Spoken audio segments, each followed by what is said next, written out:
সব কাজে বাধা থাকলে আল্লাহর একটি নাম 111 বার পড়ুন। আল্লাহ তাআলা আপনার ভাগ্য খুলে দিবেন।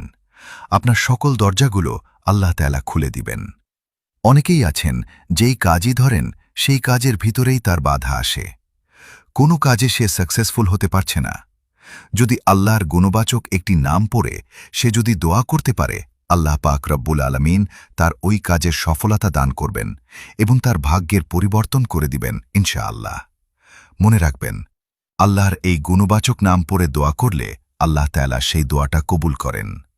আল্লাহ তাআলা নিজে বলে দিয়েছেন কোরআন খুলেন এবং 9 নম্বর পারা 13 নম্বর পৃষ্ঠার 4 নম্বর লাইনে সূরা আরাফের 180 নম্বর আয়াতে আল্লাহ তাআলা বলছেন, আল্লাহর এই গুণবাচক নাম পড়ে দোয়া করলে আল্লাহ তাআলা সাথে সাথে তার দোয়াগুলো কবুল করেন। তার ডাকে আল্লাহ তাআলা সাড়া দেন। সুতরাং আপনি যদি কঠিন বিপদে পড়ে যান, কোনো কাজই হচ্ছে না, সব কাজে বাধাও হচ্ছে এবং আপনি কোনো কাজে সফলতা অর্জন করতে পারছেন না, আপনি ফজরের নামাজে পরে এমনটা করবেন। ফজরের নামাজের পরে আপনি প্রথমে 3 বার দরুদ শরীফ পড়বেন।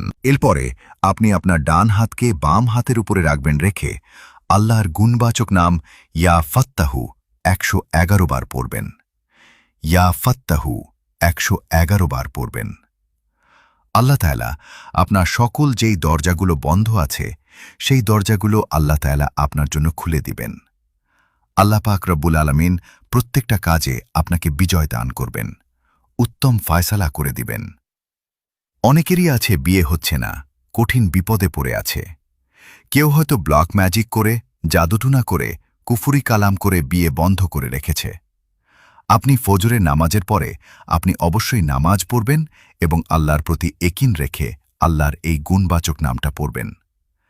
বাম হাতটা বাম হাতের উপরে ডান হাত রেখে আপনি প্রথমে 3 বার দরুদ শরীফ পড়ে ইয়া ফাত্তাহু 111 বার পড়ে আবারও 3 বার দরুদ শরীফ পড়ে আল্লাহর কাছে দোয়া করবেন। দেখবেন আল্লাহ তাআলা আপনার সকল যে বন্ধ দরজাগুলো আছে সেগুলো খুলে দিবেন।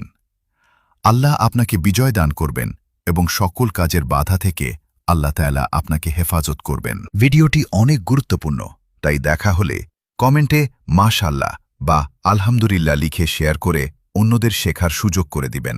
আপনি ভাবতেও পারবেন না আপনার মাধ্যমে কত কোটি মানুষ এই আমলটি করবে, আর এর বিনিময়ে আপনিও অসংখ্য নেকির অংশীদার হবেন ইনশাআল্লাহ।